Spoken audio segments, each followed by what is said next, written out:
Press the bell icon on the YouTube app to never miss a video from News Laundry. Welcome to part 3 of the Reporting from Kashmir 1989 to 1994 series. जान देने को तैयार हो, लेने को भी। सब लड़ाई करती थी, वो अच्छी तरह निकला, रोटी खाकर वहाँ पर गोली लगाई इन्होंने। जैसे हम इस बच्चे को सिखा रहे हैं कि भाई जहाद इस्लाम के लिए लड़ो। That India will not give up Kashmir is a certainty. Allah Akbar.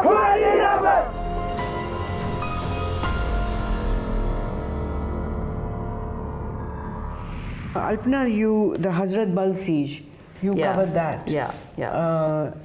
Was that the time that Wajahat Habibullah got injured? Yes, in fact, that's right. Was That's half right. paralyzed. Yes. Although he is fully recovered now. Yeah, it's that's a very right. big story. That's right. At At that time, so I think a biryani conspiracy. that time, story. the whole issue was about taking biryani to the feeding biryani to the terrorists, because instead of going in all guns blazing, I think the strategy that the government decided upon is that they would slowly, take the fizz out of this. So they sort of laid a cordon and a siege, and it carried on for many days. And there were innocents inside. There were, women, children, old people. It was just an ordinary day at Hazratbal when this happened. So there were people who were caught inside, and the militants wouldn't let them out. Yeah, so they wouldn't let them out. Yeah. So they were like hostages. So they had to be fed. So there was food taken to them every day, and the negotiations carried on and carried on and carried on. But the cordon was held very tightly, so nobody could come out. And I think at the end they let some militants go, and they captured some, but it sort of fizzled out, and nobody really got badly injured, or the Hazratbal didn't come crashing down, nothing, So it was an example, I think, in today's sort of very aggressive, guns-oriented and hard solutions-oriented sort of discourse, that there is a place for negotiation. There is a place for deflating and calming down situations, rather than going in all guns blazing, where you have enormous destruction and then you have to pay for that. There are consequences to that later, in the day. So you make a big announcement and you initiate a hardline policy, but then you have to face the consequences of that as well. Madhu, if I can add, biryani thoda zyada hi badnaam ho gayi hai, because otherwise, when you take the biryani in, then you take your eyes also along with it. Yes, that's you true. You take your ears also along with it. Of course. So it's like at the Entebbe airport, just because an old lady got released, so she was able to tell Mossad exactly who all are there and how many and how they are placed and what they are carrying. So if you are able to go inside the location, it is actually an advantage. We are only, sometimes, we just blame the biryani as if it is something terrible without considering the advantage that it gives the security forces. Yeah, well, psychologically Indians equate food with love. So khana de rahe hain, so khana dena is a bit of a stretch. Who's going to explain to every individual that apne eyes or ears bhi ja rahe hain saath? But that was Wajahat Habibullah's policy, and actually it worked out. It did pretty well, because there were innocents there and they did have to be fed, and there were young children there and so on. So it did work out, it deflated.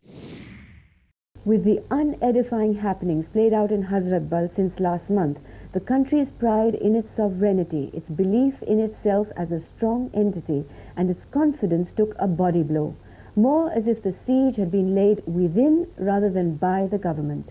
The army was not allowed to do its job unhindered. The administration seemed to follow only its own direction.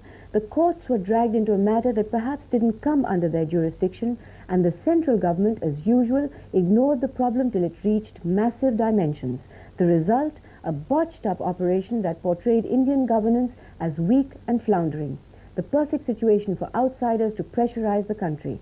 Newstrack brings you the picture of how the operation was wrecked step by step, and what its implications are. Alpana Kishore reports from Srinagar. For decades, the Hazratbal Dargah, housing the heir of the Prophet, has been the holiest shrine for Kashmiri Muslims. For almost a year now, it has been a militant hideout. 15th October 1993, Friday. At 6:30 p.m., after the Friday namaz was held, a member of the Awqaf Trust managing the shrine discovered that militants inside the shrine had tampered with 2 locks of the room housing the holy relic. Fearing that there may be an attempt to damage or displace the relic, he called the authorities. After a meeting with the governor, the civil and military authorities decided that the shrine should be sealed off to prevent militants from escaping with the relics. 15th October, 9 p.m. The Border Security Force established a cordon around the shrine, sealing off 100 to 150 people inside, of which 50 to 70 were armed militants. 15th October midnight. A JK police constable reportedly observed militants sprinkling kerosene onto the barracks at the site of the dargah, originally meant for the police contingent but mostly taken over by militants. He informed the authorities, who called in fire services immediately. 7:30 a.m. 16th October. The army took over from the BSF and was greeted by firing from the militants inside. There were strict orders to refrain from firing back. Noon 16th October. The barracks were finally set on fire by the militants, who threw grenades inside the blaze. The fire shifted to the adjoining mohalla but was quickly put out by the fire brigade.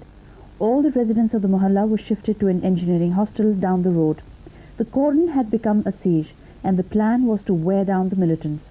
But right from the start, the conflict between the army and the civil administration was exposed. While the army wanted to keep the option open of storming the shrine, the administration unnecessarily blasted the game plan by publicly stating that the forces would not enter the shrine. As the pressure mounted, the administration sounded more and more shaky. On the 5th day of the siege, the army firmly stated no safe passage with arms. On the same day, however, the administration would not categorically rule it out. Watch the difference between the two responses. There is no question of safe passage. In no country in the world will armed militants be allowed safe passage by an agency which represents the government. They have to surrender their weapons. There are no ifs and buts about it. You see, safe passage by itself, is all passages in Srinagar city and also in the whole of Jammu and Kashmir are safe. The army strategy was simple: cut off the water supply to pressurize the militants. But again it was thwarted by the chief engineer, who openly refused. That ensured full water supply for nearly 3 days after the cordon was laid. Even later there was enough stored inside. For 2.5 days, actually the local administration did not turn them off. And it was only when there was the strongest protest by the army that you had this water being turned off, and then the army had to send its own engineers to do it. The army's straightforward game plan was practically sabotaged systematically. When they expected the pressure to increase as the rations ran out, on the 9th day of the siege, the JK Bar Association got a High Court order and had food supplied inside. The Supreme Court later limited the quantity, but the psychological damage was done. The effect on the morale of the soldiers manning the cordon for 9 whole days can only be imagined. A lavish feast of biryani, chicken, meat and naan passed through them to feed men they were told were anti-national elements out to destroy their country. Sir, isn't it a case that there appears to be a split between the army and the administration led by yourself? Oh, no, not there seem to be all. cross purposes. I would most firmly and strongly deny that. But clearly the unified command was not very unified. Was the aim to pressurize the militants, or was it to gently cajole them to come out? Clearly there was no single objective. The army's hard line and the state government's softer option seemed to be totally independent from each other. The Prime Minister clearly had no time to bother about crises like Kashmir with elections coming up. This was a time when Indian citizens wanted firm leadership, yet what they got was a shocking indifference and drift. Meanwhile, as they realized that come what may, the army would not fire, the militants fortified themselves, putting up screens and bunkers to observe army movements. Positions were taken up, and even a rocket was fired in the direction of the shrine, landing close by.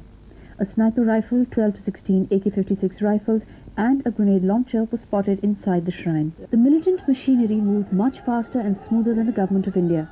Their point of view completely turned every situation around. The first example was the shrine.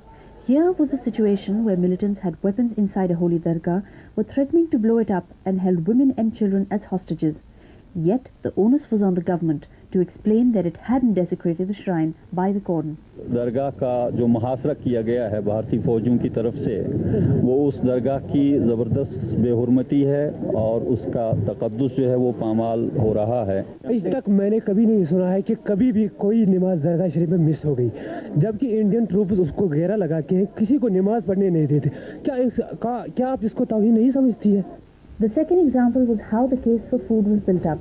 Far from being in a morally reasonable position, the Indian government was portrayed as a human rights violator, starving innocent, crying babies inside the shrine. वहाँ पर छोटे छोटे 3-2 साल का बच्चा भी है, 5-6 तो बच्चा उसका भूखा मर जाएगा अगर दूसरी फोर्स करेगा क्या मेरे बच्चों को मरते से सोता मरता है कसम खुदा रसूल की कसम खुदा रसूल की मैं बनूंगी मुजाहिद मैं बनूंगी मुजाहिद. The press was part of the build-up. Watch the questions at this press conference. The answers are irrelevant. If someone dies inside the shrine, say, let's say a child, how will you react? What will be your response? It will be a very unfortunate. So, Mr. Rahman, will your conscience be heavy at that time, on that occasion? Because you have been denying them food and medicines? Okay, man. How long do you think a child can live without food and water? Oh, I am not a medical expert. What about sending a medical team inside to check this? You see, certainly all these suggestions, if there is any requirement, we will consider. As it turned out, there were no babies inside at all. The first man who came out of the shrine revealed that the only children were 2 teenagers. No one questioned why no civilians came out, despite repeated appeals. Yet the militants delivered dire warnings to the world press. कहीं ऐसा न हो कि army red cross इंसानी हुकूक तंजीमें देखती रह जाए और यहाँ पर जो 200 के करीब लोग हैं वे मौत मार जाए. फौज बार बार सबके सामने बोल रही है, हमारे सामने बोल रही है कि आप निकलिए, बाहर आइए, इनको छोड़ दीजिए. वो आते क्यों नहीं है? फौज क्यों नहीं जाता है वहाँ से? The militants complained of human rights violations when they were denied electricity and, believe it or not, a telephone connection. पिछले 5 दिन से पानी, बिजली और टेलीफोन सब बंद है.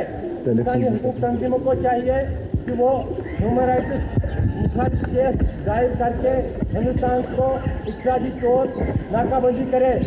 Phone connections were promptly restored, over which the supposedly trapped militants even gave an interview to the Voice of America. Yet when it came to questionable militant tactics, like the presence of arms inside a place of worship, they were immediately justified or excused away. दरगाह के अंदर बारूद और ammunition रख के ये जायज चीज है दरगाह के आप कैसे कह सकते हैं? Yes, in jihad, yes, jihad में जायज है बिल्कुल. जायज है. Yes, of course. Secondly, would setting fire to part of the shrine complex also be justified? The blame was neatly shifted to the Indian army, even though the Western media, held neutral by the militants, had blamed them for the fire. कौन देगा आग? भारती कुत्ता देगा आग इस हजरतबल को. Not a bad Muslim like I am can even think of setting such a holy shrine ablaze. This is Indian forces doing. And as for the threat to bomb the shrine, it was dismissed out of hand. लगाएंगे तो आप क्या सोचेंगे? उस वक्त भी हम Hindustan government पे इल्जाम लगाते हैं कि उन्होंने मजबूर किया है उनको अपनी जाने देने के वास्ते और आस्थान शरीफ की बेरुमती करने के वास्ते. However, the security forces did open fire at the single big demonstration and a few others where 7 people were killed. Elsewhere in the valley, Hindu Pandit houses were being burnt. We followed a fire brigade to one such house which was being burnt for the second time. But by far the worst incident of the week was at Beach Vihara, where over 40 people were killed and 76 injured when the BSF opened fire. The day after the killings, when most of the press was stopped outside the village by the army, Newstrack managed to slip in. Victims' bodies were returning home from hospital to be buried, and fresh graves were being dug. मैंने बहुत सी लाशों को देखा है मगर अपने भाई को जब पहले देखा तो मुझे मालूम नहीं मुझे किसने उठाया वहाँ से. Nothing has happened. No cross firing, no grenade throw. तो peaceful demonstration. Peaceful demonstration इन्होंने firing कर दी है बस. Are you satisfied that there was unprovoked firing? Seems so. That seems to be the position, and if it was, it's totally unjustified, and we just will not accept it. The DGBSF gave his side of the story. It was a very aggressive and a belligerent crowd with the BSF confronted, and it is they who fired the first shot, and then the BSF was left with no option but to return the fire. One sub-inspector, in fact, he sank on the ground after being hit by a bullet.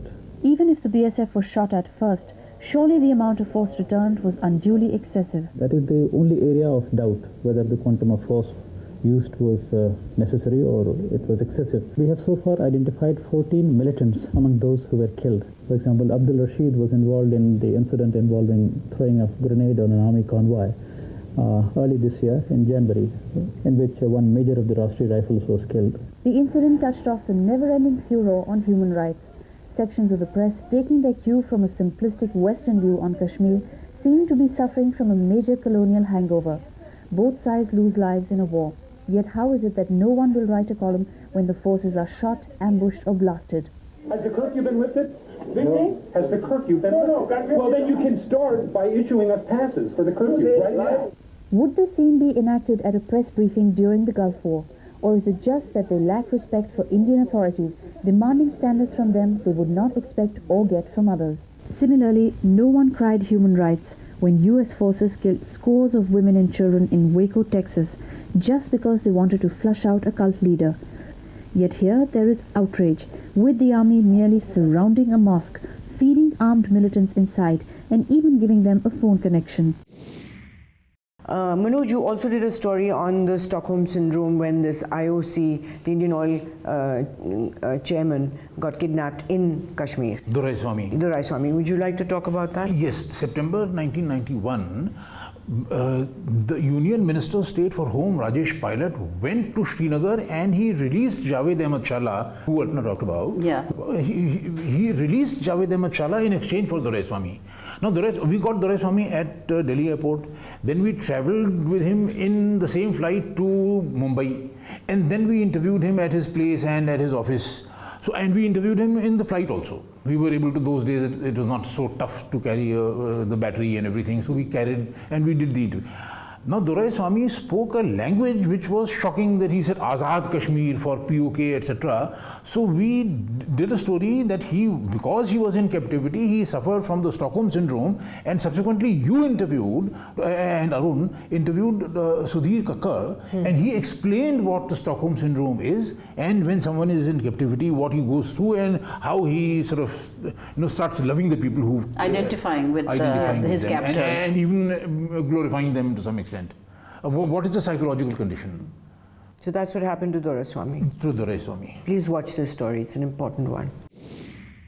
With the release of K. Doraiswamy, Executive Director of the Indian Oil Corporation, on the 20th of August, after 54 days in captivity, the suspense finally ended and people waited to hear his story. The Newstrack team met the man as he landed in Delhi, got his exclusive interview on his flight to Bombay, and later at his office and his home. His debriefing on his ordeal brought up two very serious questions. Should the government negotiate for hostages at all with militants? And secondly, how aware are we of the psychological effects of the captivity on the victim? Manoj, Raghuvanshi reports. When K. Doraiswamy was released from the clutches of the Kashmiri militant outfit Ikhwanul Muslimin, Newstrack found what people might not have expected. A layperson would expect a depressed, beaten, shaken man after 54 days of captivity. Instead, Doraiswamy looked in good shape and well in control. They're all very young people. They're so decent, so nice to talk to. In fact, I would have enjoyed their company had it not been these circumstances. Normally, when a hostage is released after a prolonged period of captivity, he stands the risk of becoming a victim of what psychologists call the Stockholm Syndrome. Newstrack is not clear whether Doraiswamy actually suffered from this syndrome. Proper assessment should really be done by specialists and experts. What kind of people did they seem to you? Did they seem to be fanatical? They didn't appear to be fanatical to me, although I got the impression that they are treating their fight as a jihad on behalf of Islam. But they clearly mentioned that Islam respects all religions, so we are not against Hindus or any other religion. We respect all others and we are not against anybody. I do believe them. When Newstrack met him, Doraiswamy had not completely recovered from the effects of his captivity. There were moments when you could catch militant terminology slipping out of his mouth, like referring to Pakistan-occupied Kashmir as Azad Kashmir. I think the government should open a dialogue with these people because they are all very youngsters at an impressionable age and they have been misguided and they are exposed to propaganda from the other side, a very vicious propaganda which is going on from Pakistan and Azad Kashmir, and they keep listening to this kind of thing. One of the militants released in exchange for Doraiswamy was Javed Ahmad Challa, a self-confessed killer credited with the murders of Mushirul Haq, Abdul Ghani and H.L. Khera. It is rather surprising that Doraiswamy should be ambivalent about the guilt of this man. what do you think should be the government policy? Should it negotiate with the militants for the release of militants in exchange for a hostage, or should it not negotiate? I can't make any comment as to the policy, because if government has a policy, the policy has to be consistent. It cannot be one policy for if it happens to be a relation of a politician, and it cannot be another policy, it is somebody else. And at this moment, these kidnappings possibly is taking place. Many times the government is also holding people under tada, etc. Maybe without any specific charges. Maybe in the process it is possible that some innocent people are also put behind bars and things like that. But Javed Ahmed Shala was the killer of so many people. So there is no question of the government considering him to be innocent, or anyone else considering him to be innocent. I don't know about Javed Ahmed Shala, although the reports say that he was responsible. I really don't know what the facts are, and it is difficult for me to make comment on this as I am an involved party. While people in general may have imagined that Doraiswamy would be going through a rough time, he reported that his captors treated him rather well. But did they ever threaten you that they are going to kill you? They didn't threaten me. On the contrary, they went on assuring me that आपको कुछ नहीं करेंगे, आपको कुछ नहीं करेंगे. Did you believe them? आप कुछ फिक्र मत करिए. Finally, even if the government doesn't release, आपको छोड़ देंगे. Doraiswamy spoke to Newstrack about the time when the militants had threatened that if their demands were not met, they would cut off his right hand. They didn't tell me this, but I heard it in the news. Then I asked them, here is my right hand. Now you can chop it off and send it. They used to laugh. साहब आप क्या कहते हैं, ये तो सब धमकी सब तो देते रहते हैं, आप फिक्र मत करिए. This all we have to do all these things. So they allowed you to listen to the news? Yes, yes, there was a radio and BBC, All India Radio, Pakistan, everything we were listening. Doraiswamy's empathy towards the militants might possibly have its origin in the way they treated him. Once or twice I did ask for some medicines which they brought. And they said, any medicine you write down and give me, we will bring. And what kind of food did they give you? Food was Kashmiri food, which is basically rice and vegetables and meat and other things. Since I'm a vegetarian, I used to take only rice and vegetables. What kind of clothes did they give you to wear? They gave me a Kashmiri dress, which is more or less a kurta pajama, and a faran and a cap. How many sets? Only one set. So then you were wearing the same set throughout? Mostly, yes. They also generally wear 4-5 days, once in 4-5 days they wash the clothes. So my clothes were also getting washed once in 4-5 days, sometimes a week, sometimes in 2 days. I mean, there was no hard and fast rule. They were washing your clothes? Yes, they used to help me to wash. They used to wash the clothes, and there were mountain streams where I could take baths whenever I wanted. So were they with you all the time? Cold water coming from the snow-melted water. But were they with you all the time? Yes, whenever I was going out like this, when they allow for a bath and all, they also used to be with me. They also used to take bath, and sometimes if they were not taking, they used to be standing outside. With guns all the time? Sometimes with guns, and after some time when the rapport was developed, and when you start living with somebody, even with the enemy, you will start developing a rapport. Newstrack invited Dr. Sudhir Kakkar, renowned psychoanalyst and author of numerous books. He's also a professor of psychology at the University of Chicago. Dr. Kakkar, you've seen the Doraiswamy story that we have done. What do you think? What is your opinion? To understand properly and appreciate what the hostage is saying, one really needs to understand the experience of being a hostage and the reactions a hostage has during captivity. Do you think that he is suffering from what is called the Stockholm Syndrome? When you are taken hostage, what happens to you that you change immediately from an independent, assertive human being, in Mr. Doraiswamy's case also very successful man, into a completely helpless, dependent, humiliated person. Then there's deprivation of sleep, eating, and of course the greatest thing is the imminent death. Now Stockholm Syndrome really consists of two very unconscious mechanisms. They're not consciously used in the face of great anxiety. One is that I want to be very close to this person who is threatening me. Then he will not harm me. If I take on his opinions, believe, if I love him, then he'll love me back. So this is a protection against this threat of death which you want to banish. And the other mechanism is, I want to be not only close, but this person is a good human being. Because if he's good, then your survival is ensured. Because if he's a bad human being, you are dead. So any kinds of small acts of kindness, humanity, are very gratefully accepted and exaggerated greatly. But even after the captivity is over? Yeah. But couldn't also be part of a life experience where this is another input, if you like, into what he considers to be his view of, say, the Kashmiri militants? He may genuinely have found something which he likes about them. They have a cause and they may... because it's extra information.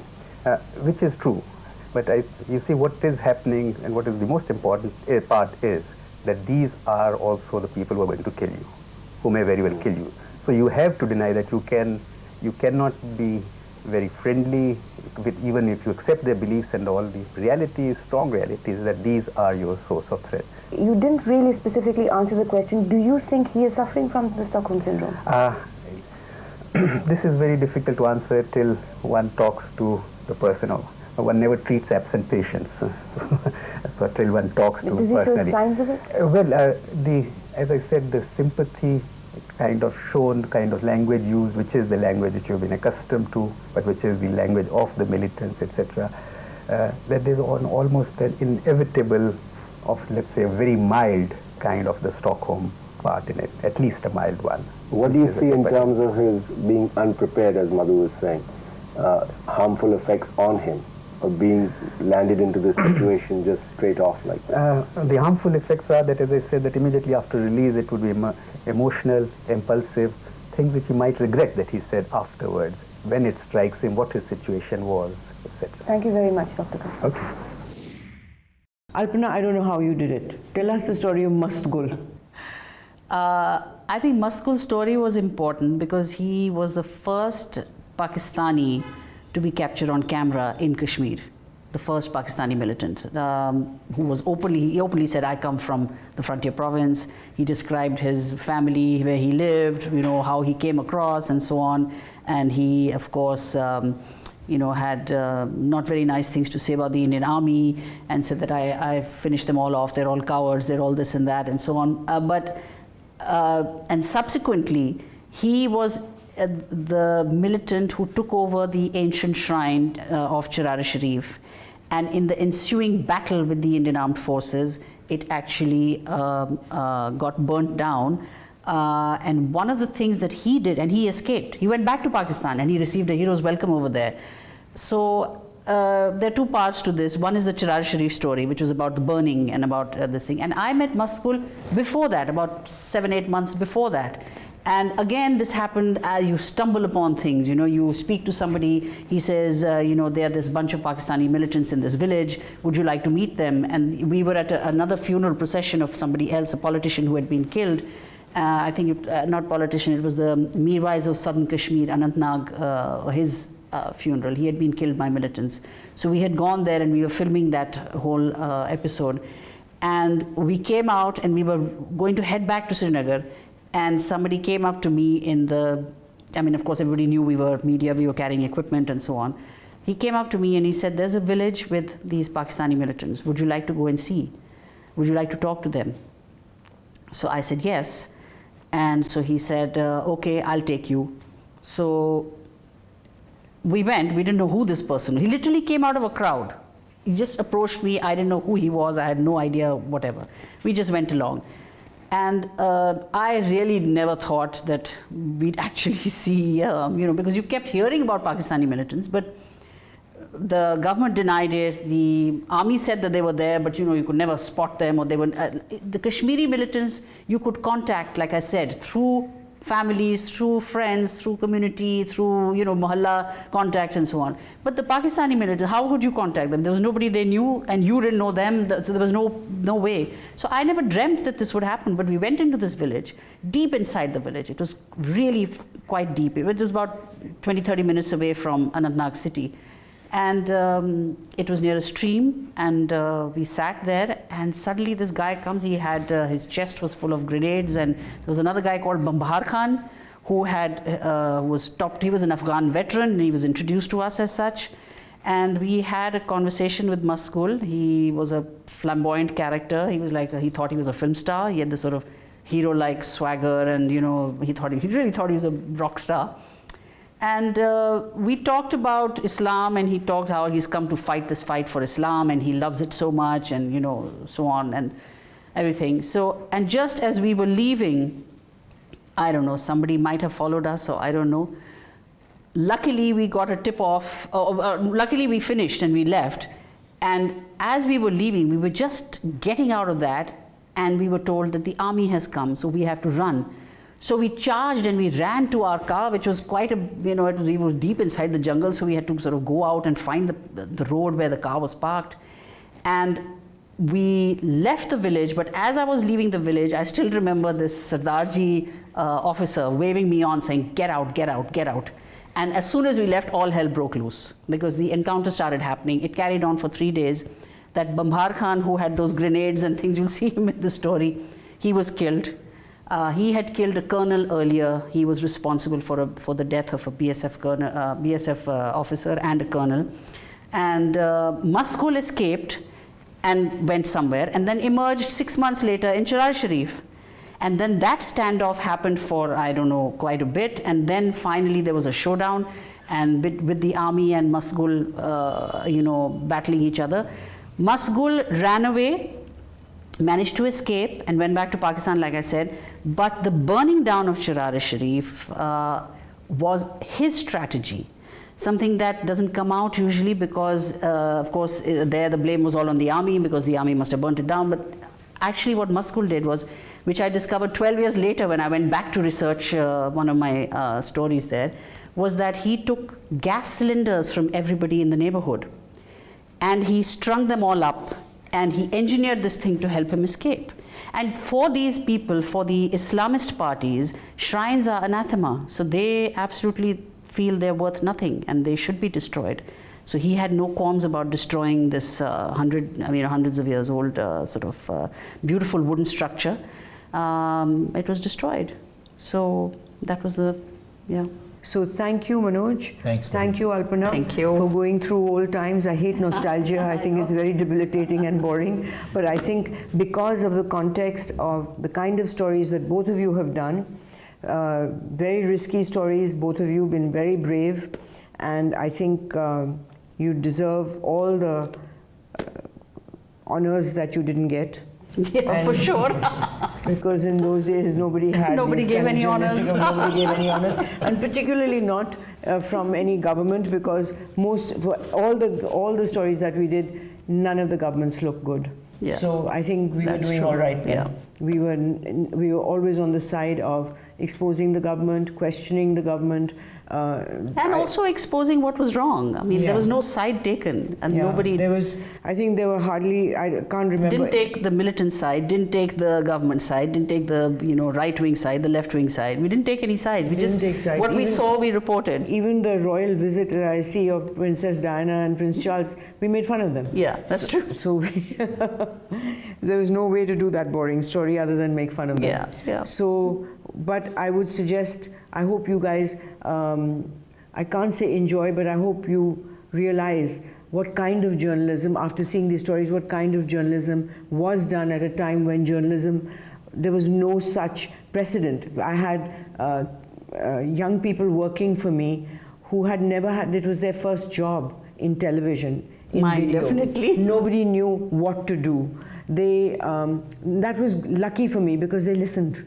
They did not have any preconceived ideas on how a story should be. Madhu, I listened to, although I was 10 years into the profession when I joined you, but I listened to you always. You did. Madhu, I have to say, you were a fabulous television person, and you've always been. So you knew exactly when the story went astray, what was boring, and what had to be chopped off, and what we had to go and get. The best thing about Madhu was that we would write a story and we would just go berserk, you know, pouring out. Yeah, she had this habit of She's known for writing a book 10 times longer story. For an 8-minute story, that'd be a book. Yes. No, then Madhu would say, okay, now tell me, what do you want to say?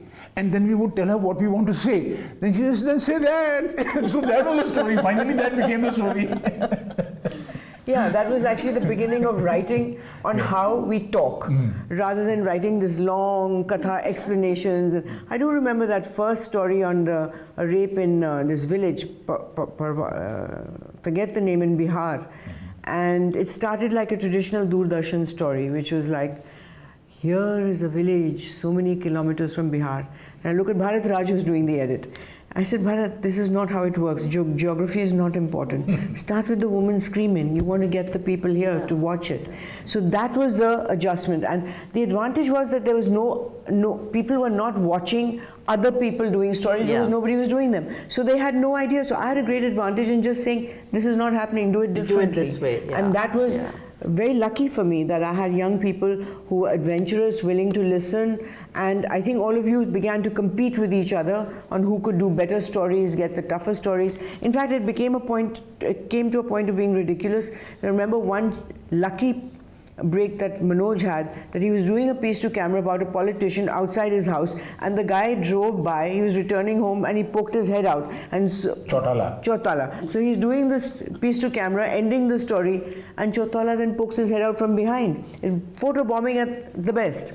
So then Nutan decides, "Main bhi karungi." So she arranged it. She told the politician, "Jaise main piece to camera, tum piche se aana." I said, "Nutan, it doesn't work like that. You can't arrange it, then it's a joke being told twice."